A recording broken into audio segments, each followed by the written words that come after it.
로마서 강의 27번째 시간이 되었습니다.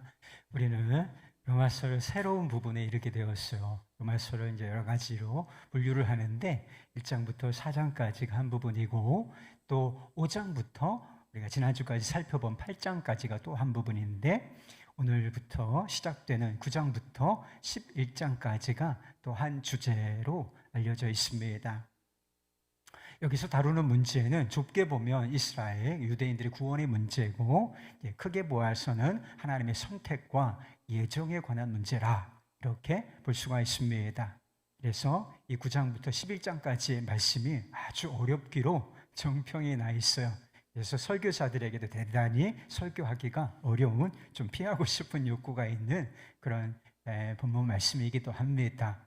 그래서 약간 이제 성경 공부 같은 느낌이 있으실지도 모르겠습니다. 그렇지만 마음을 열고 귀한 말씀 잘 이렇게 귀 기울여 주시면 좋겠습니다. 로마서 8장 29절 30절에서 구원의 5단계가 있다고 말씀을 드렸어요. 이게 뭐죠? 하나님이 미리 아심, 또 미리 정하심, 부르심, 의롭다 하심, 그리고 마지막 5번째 단계는 영화롭게 하심인 것입니다. 하나님께서 계획부터 마지막 5번째 단계 구원의 완성에 이르기까지 다 하나님께서 계획하시고 주도하시고 이끌어 가시며 이루시는 일인 것입니다. 하나님께서 택하시고 예정하신 사람들은 반드시 완전한 구원을 얻게 될 것입니다. 하나님께서 부르시고 의롭다 하신 그들, 그리스도인들이죠. 그들을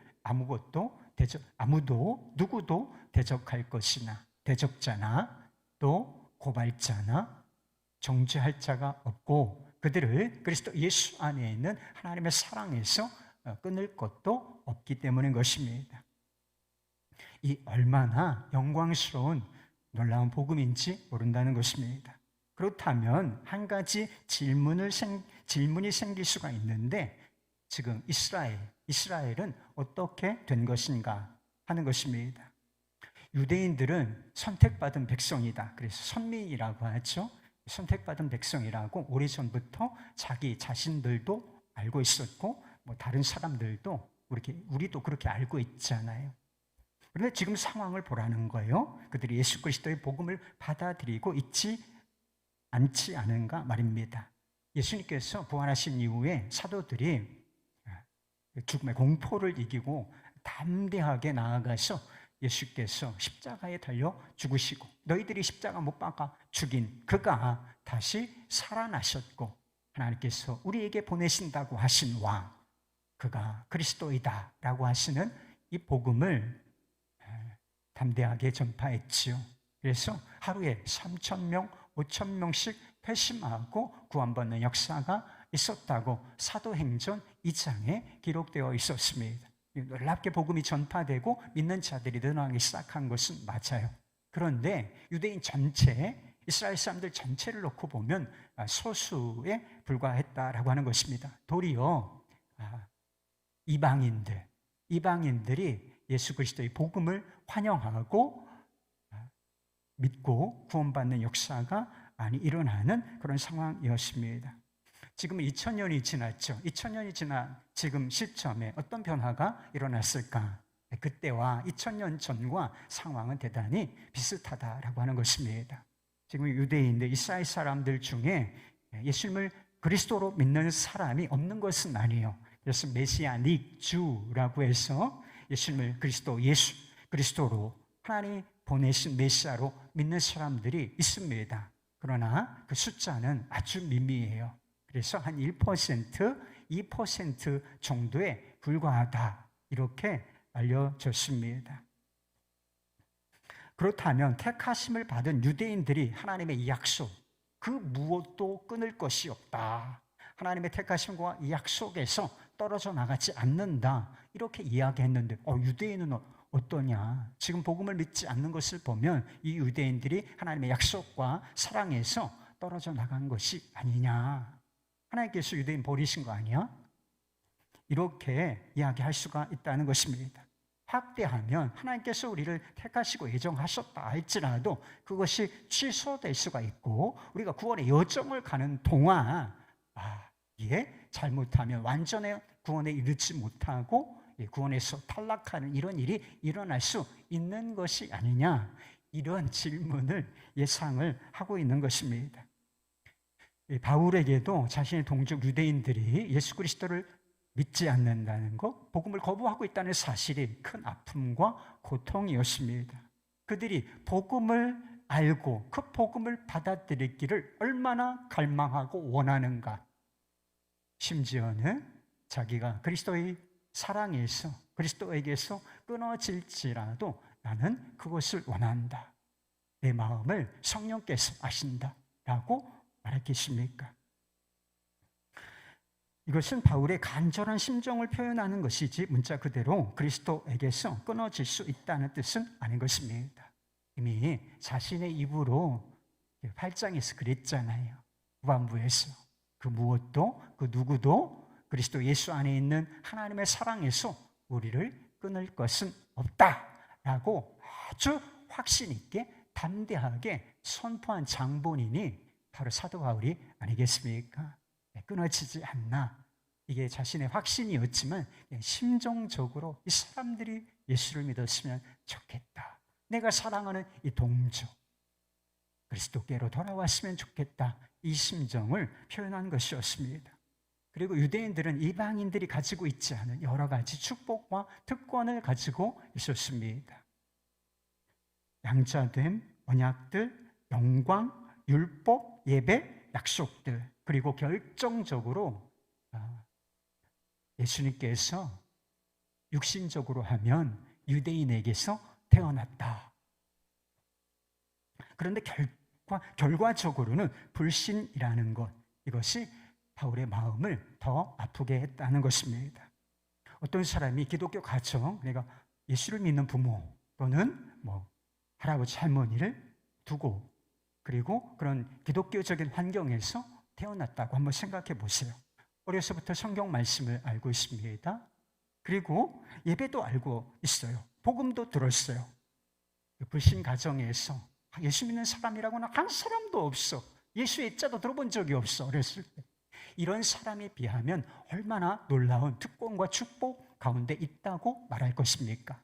그런데 결과적으로 복음을 믿지 않고 예수를 주로 모시지 않고 있다면 그것이 얼마나 안타까운 일이겠습니까? 더구나 그가 내 자녀, 내 가족, 친족이라면 그가 예수를 믿지 않는다는 것, 이 복음을 거부하고 있다는 사실이 얼마나 마음이 아픈 일이겠습니까? 하나님의 택하심과 약속을 받은 유대인들이 예수님을 믿지 않는다. 이것이 그러나 하나님의 택하심과 약속이 폐하여진 것이라는 증거는 결코 될 수가 없다는 것입니다. 구원은 하나님의 미리 아심과 택하심으로 시작되고 그 사람은 중간에 떨어져 나가는 일이 없이 반드시 완전한 구원을 얻게 될 것입니다. 그런데 이 진리는 흔들림이 없는 것입니다. 이건 확정된 진리예요. 그런데 사람들이 택하심과 약속에 대해서 오해하는 문제가 있다는 것입니다. 그 오해가 무엇이냐? 택하신 자가 떨어져 나가는 것 아니냐? 유대인들이 예수를 믿지 않아. 어찌된 일이지? 근데 바울이 주장하는 것이 무엇이냐면 하나님의 택하심에 대해서 사람들이 오해하고 있는 것인데 그 오해가 6절 말씀에 나와 있어요. 그러나 하나님의 말씀이 폐하여진 것 같지 않도다. 이스라엘에게서 난 그들이 다 이스라엘이 아니요. 유대인으로 태어났다고 해서 다 하나님께서 선택하신 사람들이냐? 이게 오해라는 걸.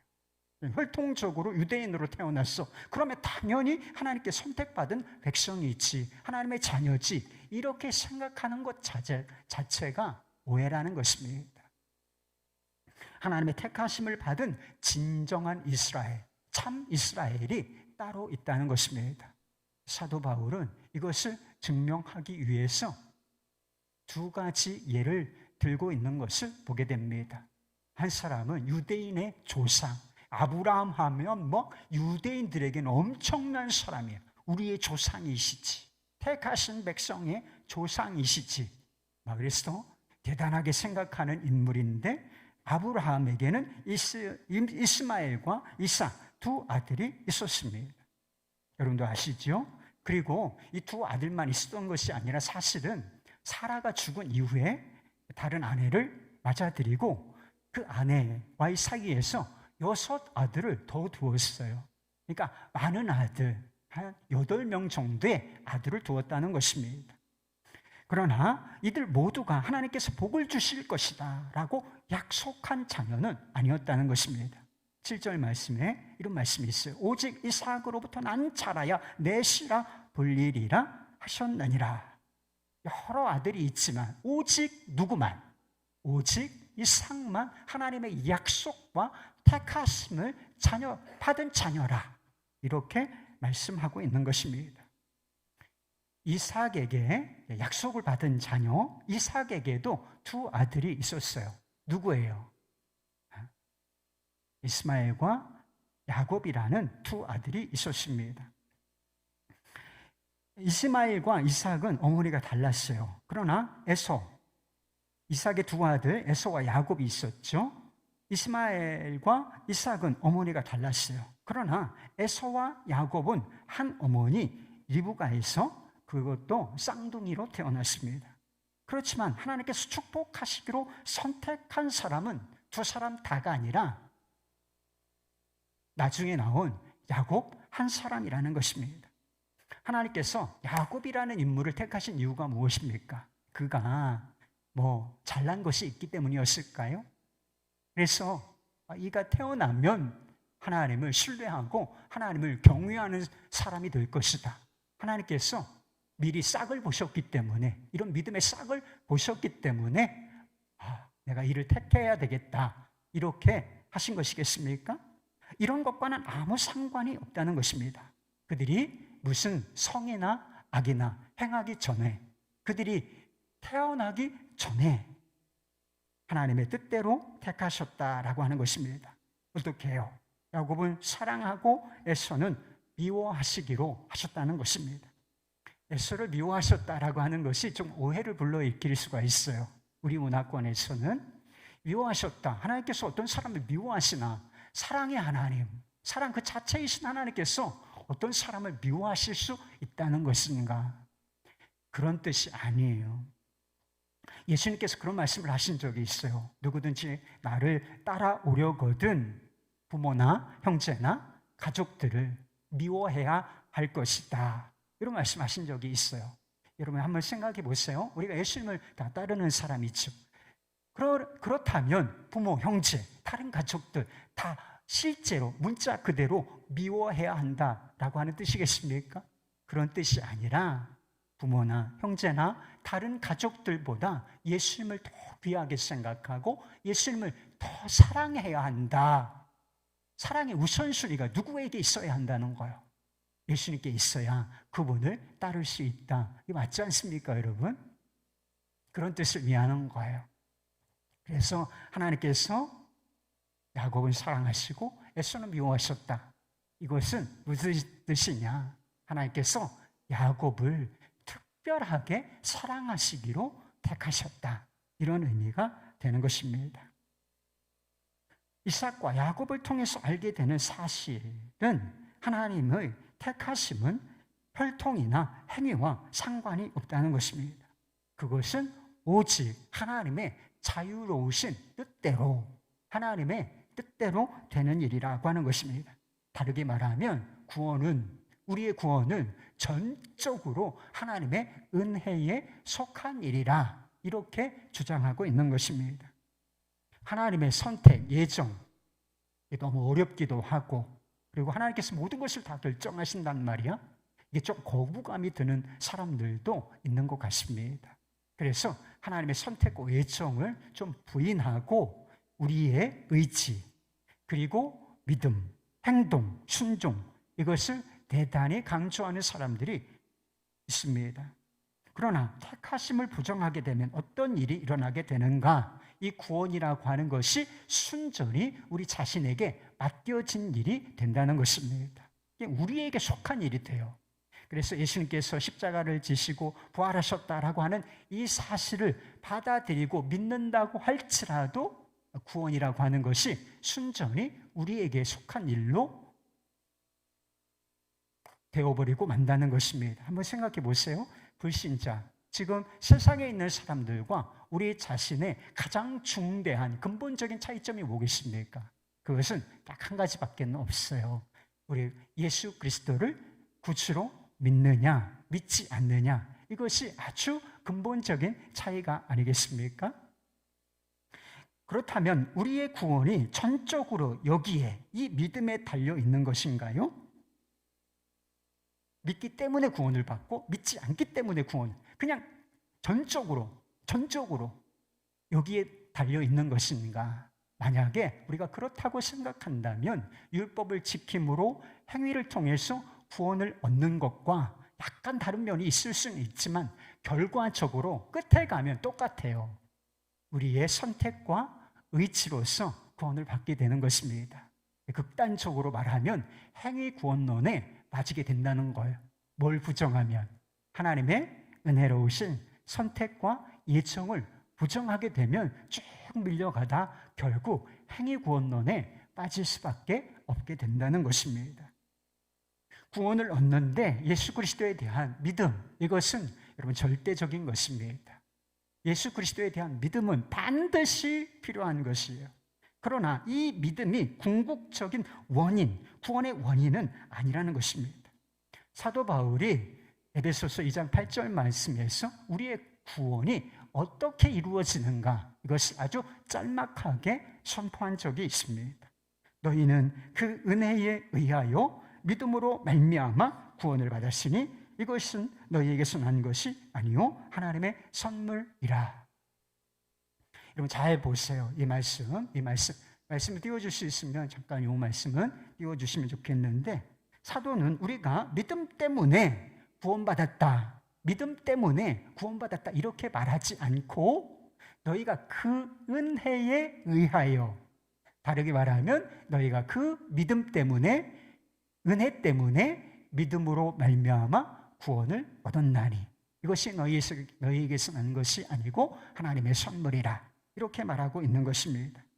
그러니까 구원의 궁극적인 원인이 우리의 믿음에 있는 것이 아니라 그 위에 은혜에 있다는 것입니다. 그리고 이 은혜가 어떻게 시작되는가? 하나님의 미리 아심과 택하심으로부터 시작이 된다라고 하는 것입니다.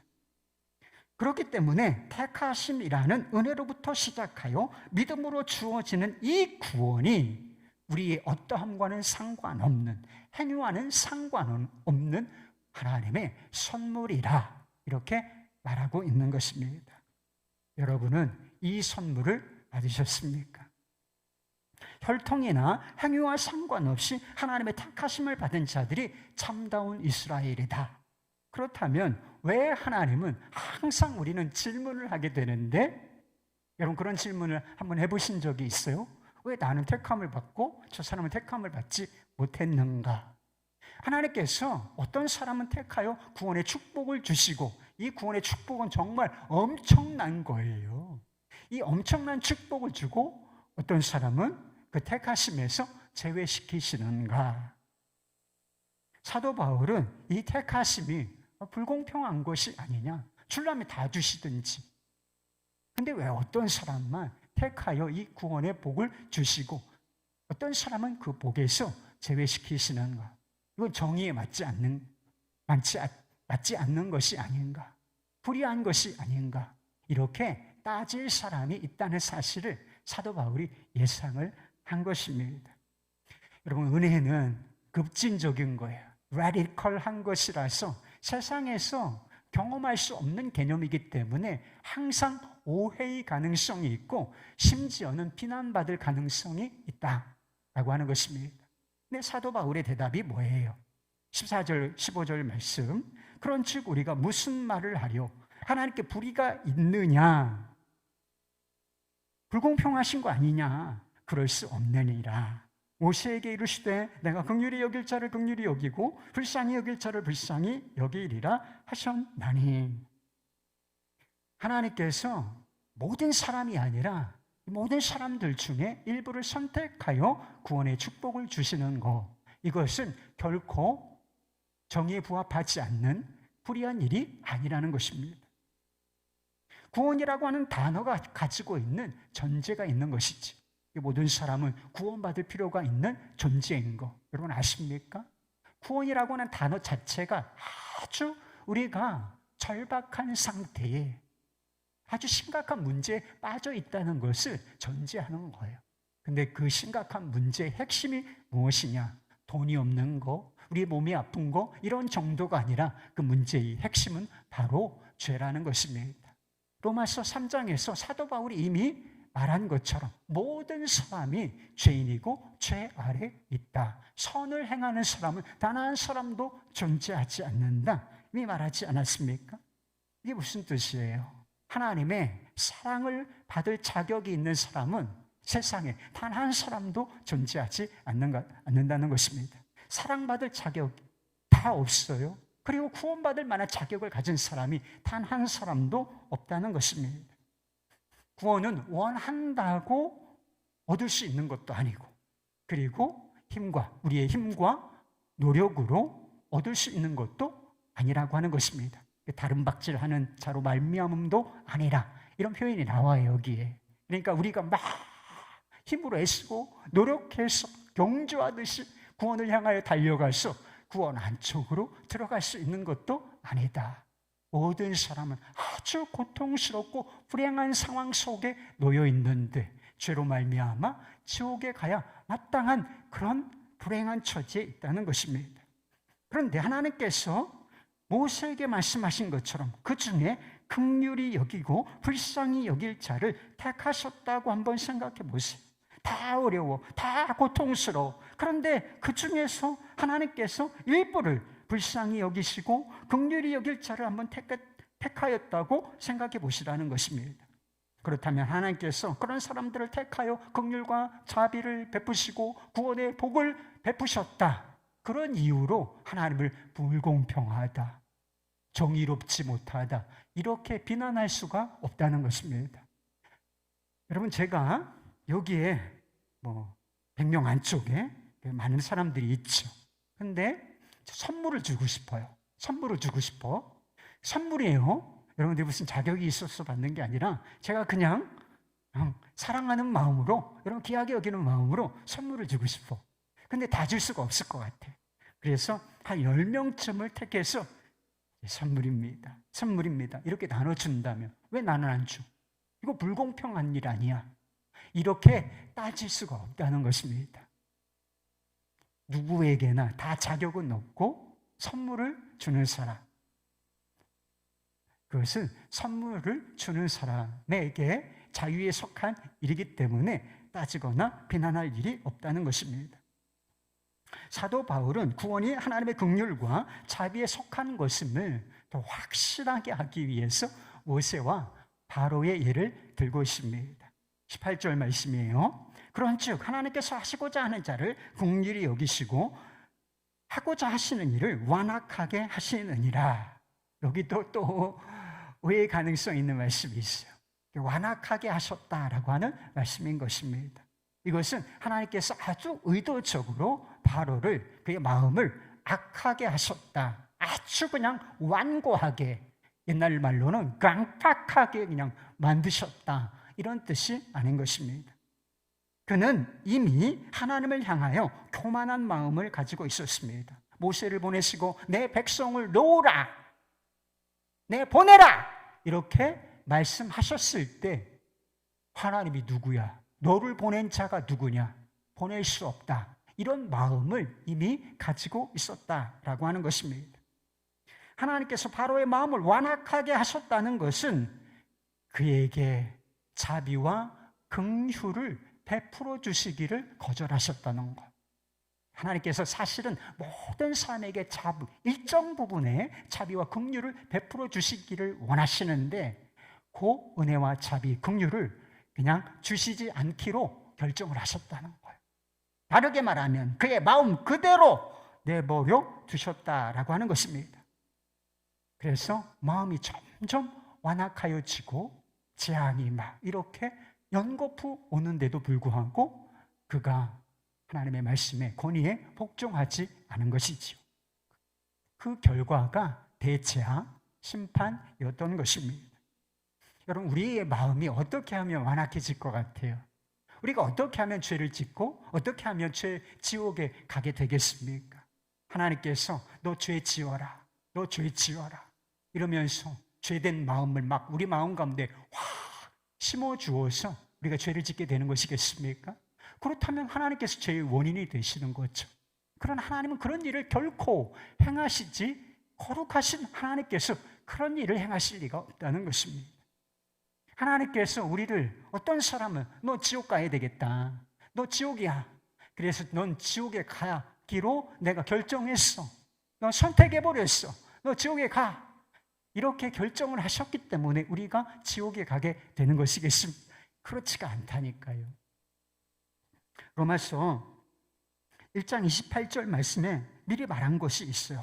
또한 그들이 마음에 하나님 두기를 싫어하며 하나님께서 그들을 그 상실한 마음대로 내버려 두사 합당하지 못한 일을 하게 하셨으니, 29절부터 30절까지 하나님께서 그 상실한 마음으로 내버려 두셨을 때 어떤 결과가 나오는지 이야기하고 있죠. 죄의 목록이라고 불러요. 살인부터 수군수군까지 아주 다양한 죄, 사소한 것처럼 보이는 죄부터 아주 심각한 죄, 심각하게 보이는 그런 죄까지 짓게 된다는 것입니다.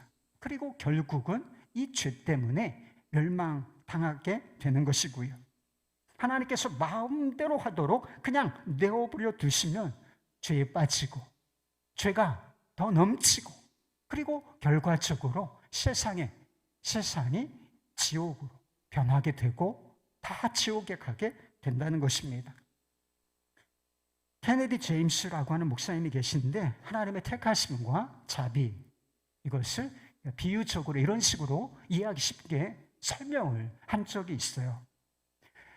나한테 5명, 여러분에게 5명의 친구가 있다고 한번 생각해 보세요. 저한테 5명의 친구가 있는데 이 친구들이 저 막한 마음을 품었어요. 그래서 돈이 필요한데 돈을 열심히 일해서 벌어야죠.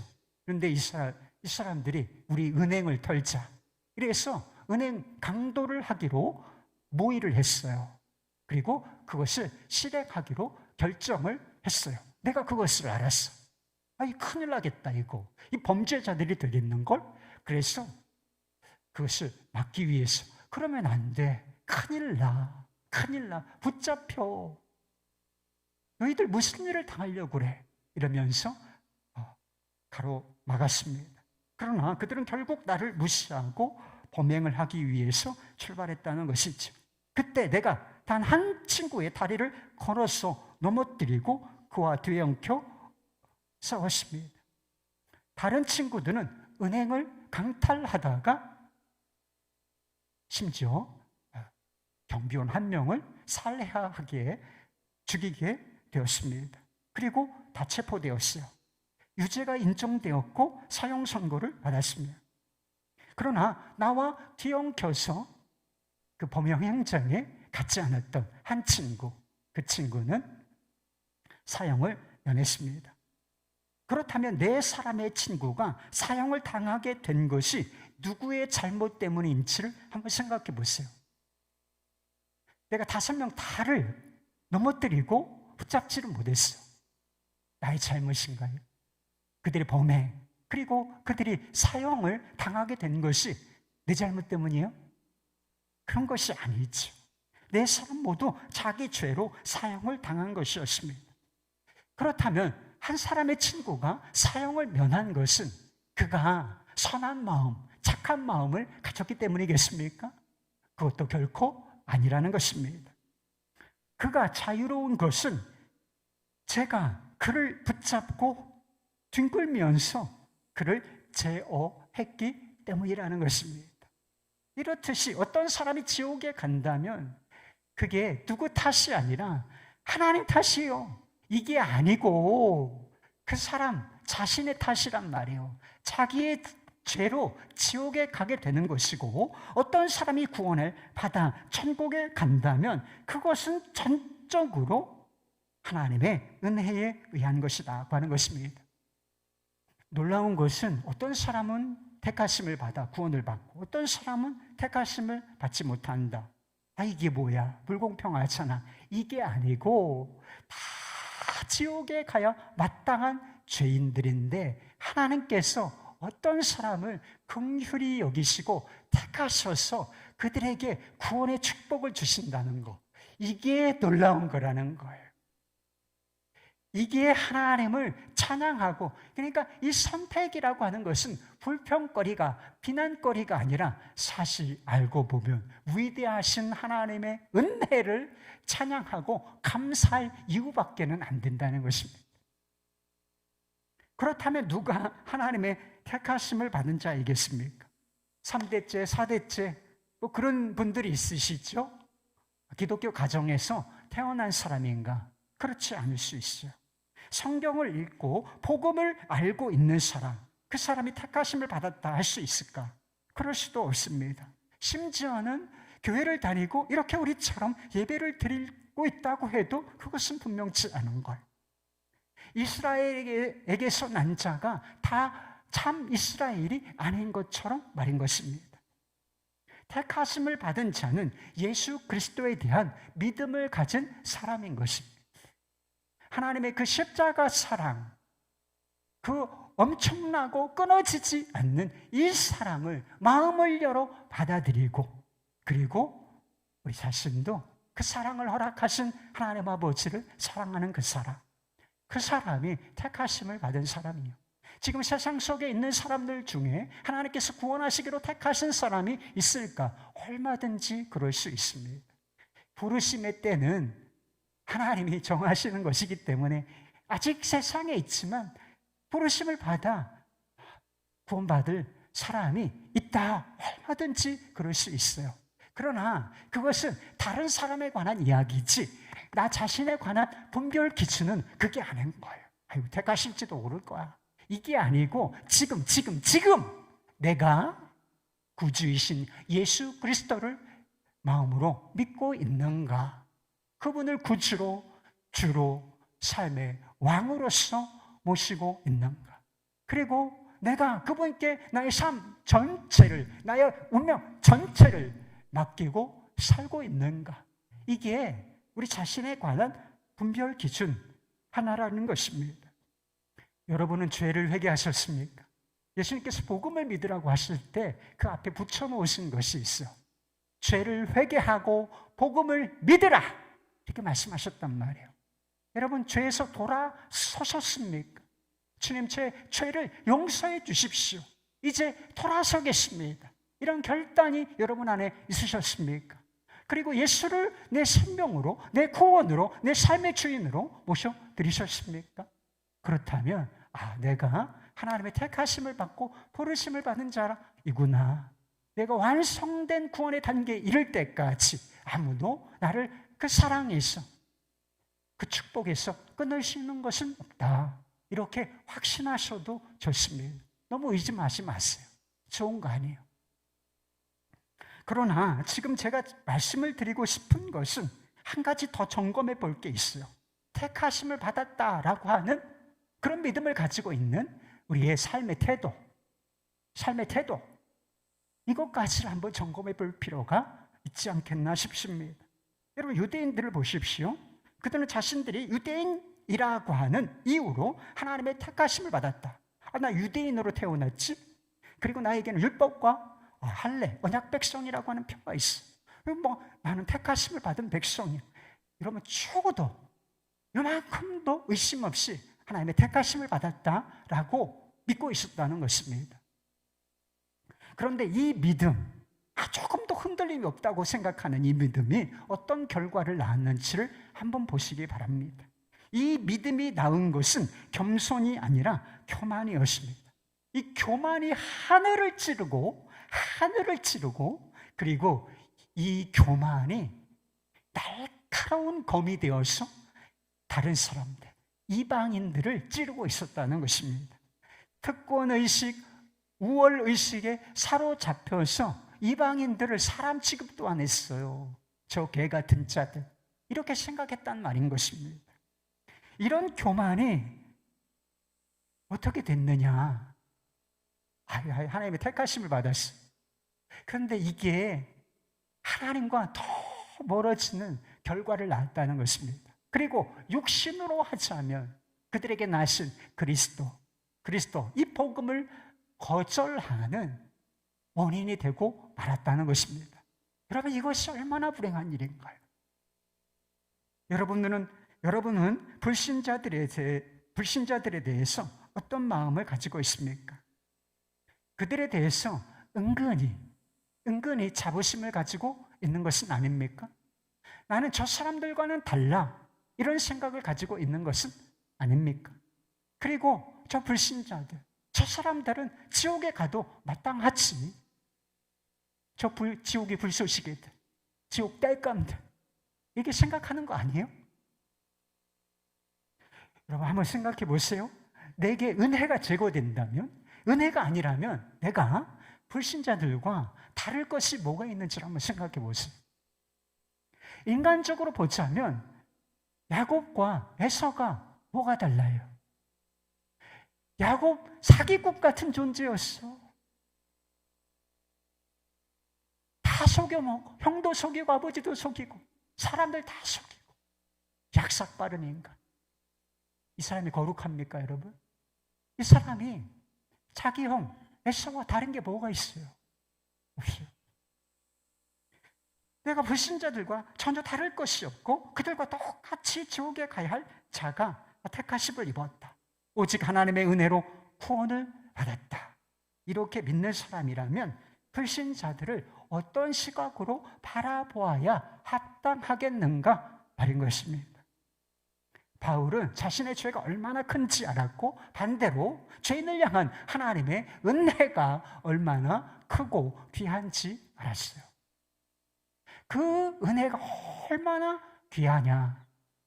이 은혜가 너무나 귀하게 보였기 때문에 이 은혜의 복음을 총횡무진 고난을 불사하고 죽음을 불사하며 사람들에게, 이방인들에게, 자기 동족들에게 전하기를 원했다는 것입니다. 그리고 이 은혜가 얼마나 귀한 줄을 알았기 때문에 복음을 받아들이지 않는 사람들, 특별히 자기 동족들에 대한 아주 안타까운 마음이 있었던 것입니다. 오죽하면 자신이 저주를 받아 그리스도에게서 끊어질지라도 나는 그들이 복음을 알기 원해요. 그들이 구원받은 백성이 되기 원해요. 이렇게 고백할 정도였겠습니까? 여기에 믿지 않는 사람들에 대한 특권의식, 우월의식이 있는지를 한번 보시기 바랍니다. 없다는 것이죠.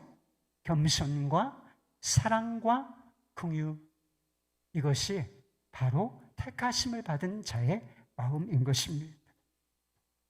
하나님의 택하심이라는 은혜는 하나님께 따지고 불평할 이유가 아니라 오직 그분께 감사하고 찬양할 이유인 것입니다. 왜 하필 저 같은 자를 택하셨습니까? 하나님의 이 택하심이라는 은혜는 교만할 이유가 아니라 겸손할 이유인 것입니다. 저 많은 사람들 중에 왜 하필이면 저입니까? 이 은혜는 다른 사람에 대하여 우월의식, 특권의식을 가질 이유가 아니라 빚진 자의 의식을 가질 이유라는 것입니다. 택하신 자는 언제든 구원을 받는 것이지, 이렇게 은혜라고 하는 것이 복지부동을 낳는 것이 아니라 한 사람이라도 더 구원받았으면 좋겠다, 복음을 전할 이유가 되는 것입니다. 주변에 하나님을 대적하고 복음에 대해서 완악한 마음을 가진 사람이 있나요? 섣불리 단정할 이유가 아니라 저 사람은 틀렸어, 이렇게 단정할 이유가 아니라 계속 그의 영혼 구원을 위해서 기도할 이유라고 하는 것입니다. 은혜라고 하는 것은 우리가 이렇다 저렇다 단정할 수가 없는 것이기 때문인 것입니다. 택함 받은 자의 삶은 시작도 은혜이고 그 과정도 은혜이며 그리고 그 끝 결과도 은혜인 것입니다. 우리의 삶에 좋은 일, 또 어려운 일, 기쁜 일, 슬픈 일 함께 섞여 있지 않습니까? 이런 일에 지나치게 흔들리지 말고 하나님, 그 은혜를 베푸신 하나님께 감사하고 찬양하며 사실 수 있기를 바랍니다. 그리고 복음을 알지 못하는 내 가족과 친족들, 나라와 그리고 불신 세상을 위하여 기도하고 복음을 전하는 자로 사실 수 있기를 바라겠습니다. 하나님은 이런 사람을 통해서 다른 사람들을 부르시고 구원의 역사를 이루실 줄로 믿습니다.